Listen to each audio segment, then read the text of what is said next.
Sir ఇవాళ ప్రపంచవ్యాప్తంగా బాలయ్యబాబు నటించిన 'డాకు మహారాజ్' సినిమా రిలీజ్ అయింది. సో, ఈ సినిమా మీద మీ అంచనా ఏ రకంగా ఉంది? మీరు చూసే ఉండుంటారు నాకు తెలిసి. చూస్తే మీరు ఇచ్చే రివ్యూ ఏంటి? రేటింగ్ ఏంటంటే ఏం చెప్తారు? ఫస్ట్ ఆఫ్ ఆల్ సంక్రాంతికి రిలీజ్ అయ్యే అన్ని సినిమాలు కూడా బాలయ్య నెత్తి మీదే వాళ్ళ భారాన్ని పెట్టాయి అన్స్టాపబుల్ షో పైన. ఓకే. అందరూ ప్రమోషన్స్ కోసం బాలయ్య దగ్గరికి వెళ్ళారు. మరి అలాంటిది బాలయ్య సినిమా ఇంకెలా ఉండాలి? మిగతా వాళ్ళందరూ వాళ్ళ దగ్గరకు వచ్చినప్పుడు భారీ భారీ సినిమాలు ఈయన దగ్గరకు వచ్చినప్పుడు ఈయన సినిమా ఎలా ఉండాలి అంటే ఆ రేంజ్లోనే ఉందని చెప్పుకోవచ్చు. ముఖ్యంగా కథ విషయంలోకి వెళ్తే మన చిత్తూరు జిల్లా మదనపల్లి ఉందా, అక్కడ మన సచిన్కి ఒక టీ ఎస్టేట్ ఉంటుంది. దాన్ని స్థానిక ఎమ్మెల్యే త్రిమూర్తులకి లీజుకి ఇస్తాడు. వాడేం చేస్తాడంటే ఎలాగో లీజుకి ఇచ్చాడు కదా, ఈ టీ మీద ఎందుకులే బతికి చావడం అని చెప్పేసి యానిమల్స్, ఈ ఏనుగు దంతాలు, ఈ పులిగోర్లు, ఈ వింత జింక కొమ్ములు, ఈ వింత వింత వస్తువులన్నీ స్మగ్లింగ్ చేస్తూ ఉంటాడు. ఆ విషయం ఈయనకు తెలుస్తుంది. ఒక రకంగా తెలిసి నువ్వు ఖాళీ చేయమంటాడు.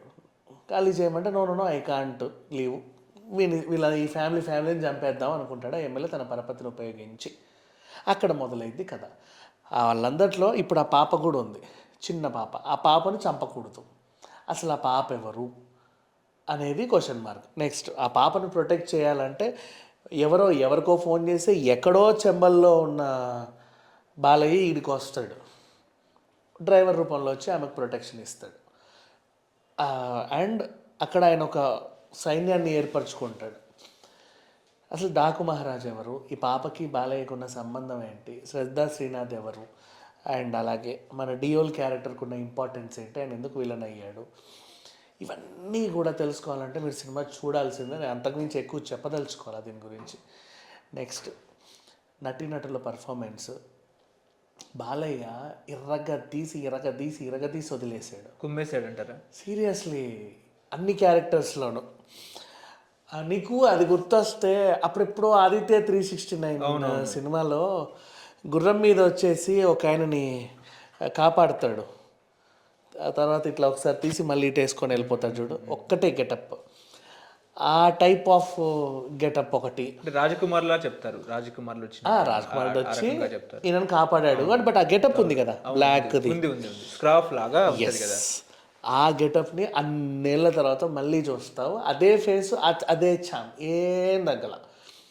అందులోనూ బాగున్నాడు. నెక్స్ట్ ఒక ఇంజనీర్ సీతారాం క్యారెక్టర్లో పద్ధతిగా అక్కడ బాగున్నాడు. పాపకి డ్రైవర్ క్యారెక్టర్లో వచ్చినటువంటి క్యారెక్టర్లో ఇక్కడ బాగున్నాడు. జైల్లో ఖైదీగా అక్కడ బాగున్నాడు. ఎన్ని యాంగిల్స్లో చూసినా సరే బాలయ్య. నౌ హీరోయిన్స్, ఒక అమ్మాయి చాందిని చౌదరికి ఒక క్యారెక్టర్ దొరికింది, షీఈ్ ఆల్సో గుడ్, ఉన్నంత బాగా చేసింది. నెక్స్ట్ ప్రజ్ఞా జైస్వాల్ వైఫ్ క్యారెక్టర్ చేసింది, అద్భుతంగా చేసింది. And Urvashi Rautela is also one more heroine in this film. ఆమె ఓన్లీ దబిడి సాంగ్కే పరిమితం కాదు, తన రోల్ చాలా ఇంపార్టెంట్ సినిమాకి చాలా బాగా చేసింది. పర్ఫెక్ట్ పోలీస్ ఆఫీసర్ లాగా చేసింది, నీట్గా చేసింది. నెక్స్ట్ ఇద్దరు అమ్మాయిలు ఉంటారబ్బా సెకండ్ హాఫ్లో, వాళ్ళ పేర్లు తెలియదు కానీ చాలా బాగా చేశారు. ఇంకా మిగతా క్యారెక్టర్స్ అంటే పెద్దన క్యారెక్టర్ అండ్ హర్షవర్ధన్, కొంతమంది ఉన్నారు, మహా క్యారెక్టర్స్ ఉన్నాయి. అందరికీ ఇంపార్టెన్స్ ఉంది. ఇంపార్టెన్స్ లేకుండా ఏ క్యారెక్టరు వృధా అయిపోలా. సాంకేతిక వర్గం దగ్గరికి వస్తే తమన్ గారి బీజిఎం, తెర మీద బాలయ్య హీరో అయితే తెర వెనుక తమన్ హీరో. బీజిఎంతోనే నిలబెట్టాడు సినిమాని. ప్రతీది ఫ్రేము స్టార్టింగ్ నుంచి ఎండ్ వరకు పిన్ టు పిన్. ఆ బీజిఎంతో ప్రతి సీన్కి ఒక మంచి ఎలివేషన్ ఇస్తా ఒక క్యూరియాసిటీ క్రియేట్ చేస్తా అలాగే కూర్చోబెట్టి లాస్ట్ వరకు తీసుకొచ్చాడు. అండ్ ఒకటి మాత్రం గుర్తుపెట్టుకోండి, కుర్చీలో కూర్చున్నంతసేపు మనకు బోరు కొట్టకుండా ఉంటే ఏ సినిమా అయినా ఓకే. దానికి ప్రత్యేకించి కథనాలు కూడా అవసరం లేదు. నువ్వు కూర్చున్నావా, లేస్తే విజిల్ వేయడానికే లేవాలా, అంతే, ఇలా కూర్చోవాలి. ఇంటర్వెల్కి వెళ్ళిన వాళ్ళు అమ్మమ్మో స్టార్ట్ అయిపోతుంది గబగబగా పరిగెత్తుకుంటూ వస్తారు. కొన్ని సినిమాలకు ఏముందిలే అని చెప్పి నిదానంగా లైట్ వేసుకుంటూ వస్తారు. అలాంటి సినిమాలు వేరు. ఇప్పుడు పరిగెత్తుకుంటూ వచ్చి మళ్ళీ కూర్చొని అలా చూసే సినిమా డాకు మహారాజ్. ఎడిటింగ్ బాగుంది, సినిమాటోగ్రఫీ బాగుంది, అండ్ మధ్యలో బ్రాండింగ్ కూడా బాగా వాడుకున్నారు. చిన్న పాపకి 2 minutesలో మ్యాగీ నూడిల్స్ చేశారు, కానీ చిన్న మిస్టేక్ ఏంటంటే ఆ టైంలో ఇంకా మ్యాగీ రాలా. But it's okay, acceptable.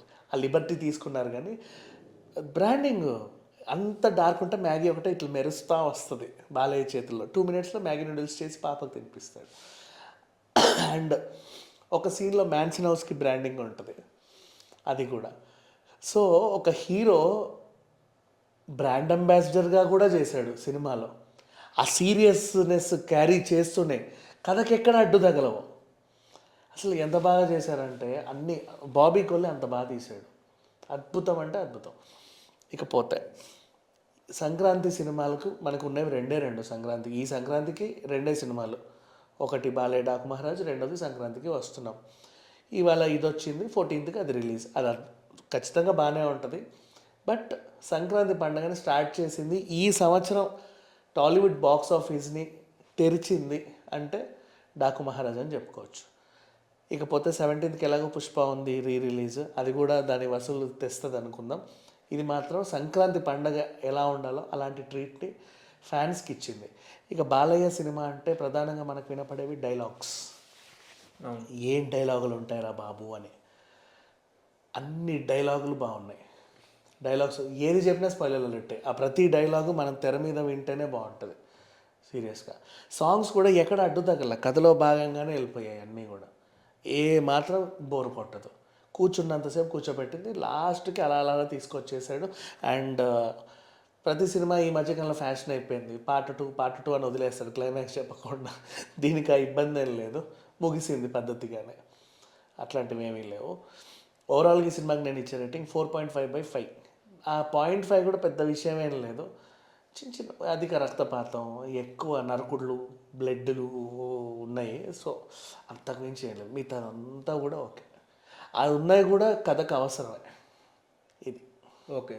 First half boring ఏమి అనిపించలేదు మీకు? ఏ హాఫ్ బోరింగ్ అనిపించలే. అలా అలా సాగింది, అలా నీట్గా వెళ్ళిపోయింది, నీట్గా ఎండ్ అయింది. ఓకే. సాంగ్స్ ఎన్ని సాంగ్స్ ఉన్నాయి? ఫస్ట్ ఊర్వశి రౌతెల సాంగ్ దబిడి దిబిడే ఉంది. తర్వాత డాకు డాకు సాంగ్ కథలో భాగంగానే వెళ్ళింది మనకి. అంటే ఇప్పుడు ఒక సినిమా చూస్తే బలవంతంగా పాటలు 6 పెడతారు కదా డ్యూయెట్లు, అట్లా ఏమీ లేదు. కథతో పాటు నీట్గా వెళ్ళిపోయినాయి పాటలు. శేఖర్ మాస్టర్ కొరియోగ్రఫీ ఎట్లా ఉంది? ఆ దబిడి దిబిడే సాంగ్ ఉందా, దాంట్లో ఒక క్యామియో ఉంటుంది. ఓ పక్క బాబీ, ఇంకో పక్క శేఖర్. ఆ ఫ్రేమ్ కూడా నిజంగా అదిరిపోయింది. అక్కడ నుంచి ఇంకా సినిమా అందరూ అంటే అని ఒక ఎగ్జైట్మెంట్ వస్తుంది కదా, ఆ ఎగ్జైట్మెంట్ అలాగే కంటిన్యూ అవుతా సినిమా అంతా చూశాను. అంటే స్టెప్ల విషయంలో మధ్య కొంచెం ఆర్గ్యుమెంట్ కూడా జరిగింది. అలా బాగుందా, ఎవడు పడితే వాడు ఆర్గ్యూ చేస్తూ ఉంటాడు, ఏం పట్టించుకోవాల్సిన అవసరం. కథకు అవసరమైన నీట్ స్టెప్సే ఇచ్చాడు, పద్ధతిగానే ఉన్నాయి. అంటే ఈ వయసులో బాలకృష్ణకు ఆ స్టెప్స్ ఏంది అని చెప్పి. ఏంటో ఏ వయసు అయితే ఏముంది, హీరోయిన్లని ఇట్టిట్టిట్ట అమ్మడు లెస్డు కుమ్ముడు అని ఇక్కడ కొట్టినప్పుడు అందరికీ నచ్చింది. ఆ వయసులో బాలయ్య చేస్తే బాలేదా మాట్లాడతారు. అంటే అన్స్టాపబుల్లో పద్ధతిగా మాట్లాడే బాలయ్య ఈ రకంగా సినిమాలో ఇట్లా చేయడం కరెక్ట్? చాలా పద్ధతిగానే చేశాడు. సినిమా హీరోకి అది అవసరం. ఓకే. ఇప్పుడు అంతేందుకు బాహుబలి లాంటి సినిమాలోనే అమ్మాయి జాకెట్ టిప్పి మీద పడుకోబెట్టుకుంటాడా? అంత పెద్ద పాన్ ఇండియా సినిమాలో ఇదేంటని ఎవరన్నా అన్నారా? నెక్స్ట్ మన రాఘవేంద్రరావు గారి సినిమాలో ఇక్కడ బొడ్డు మీద పండు పెడితే దాన్ని నోటితో ఈడిదాకా తీసుకొచ్చి మెడ మీద నిమురుతూ ఉంటారు హీరోలు. అవన్నీ బాగున్నాయి కదా. సినిమాకి అవసరం అవి. ఒక్కొక్క సినిమాలో ఒక్కొక్కరికి ఇష్టపడతా ఉంటారు. అన్ని వర్గాల వారిని అలరింపజేయాలి. శృంగార ప్రియులు కూడా ఉంటారు కదా, వాళ్ళని కూడా అట్రాక్ట్ చేయాలి కదా. సినిమా అంటే అంతేగా, కేవలం ఏడుపులు పెడబొబ్బాలు అయితే ఫైట్లు అంతే కదా, శృంగారం కూడా ఉంటుంది. మరి నీచంగా అయితే చూపించాల, పద్ధతిగానే ఉంది. ఓకే. ఈ సంక్రాంతికి టాలీవుడ్ని కొల్లగొట్టినట్టేనా? 100%. డాకు మహారాజ్తోనే ఇనపెట్ట తెరిచింది అనుకోండి తాళంపు మన టాలీవుడ్ది. నిండుతానే ఉంటుంది. సంక్రాంతికి వస్తున్నాం ఇంకా నింపేస్తుంది. అంటే గేమ్ చేంజర్ లానే ఉందని చెప్తున్నారు కొంతమంది. గేమ్ చేంజర్కి అసలు సంబంధం లేదు. గేమ్ చేంజర్ అసలు నా దృష్టిలో అసలు సినిమానే కాదు చెప్పాలి అంటే. ఇంకా థ్యాంక్ గాడ్ అది వచ్చి సంక్రాంతి సినిమాలకి డిష్ తీసిపోయింది. వదిలేయండి, అదొక డిష్ తీసినట్టుగానే చూడండి. అకౌంట్లో వేయాల్సిన అవసరం ఏం లేదు. దిల్ రాజు గారికి దానివల్ల నష్టం కూడా ఏం లేదు. అక్కడ పోయిందంతా కూడా వెంకటేష్ సినిమాతో వచ్చేస్తుంది, హ్యాపీగా వస్తుంది. ఓకే.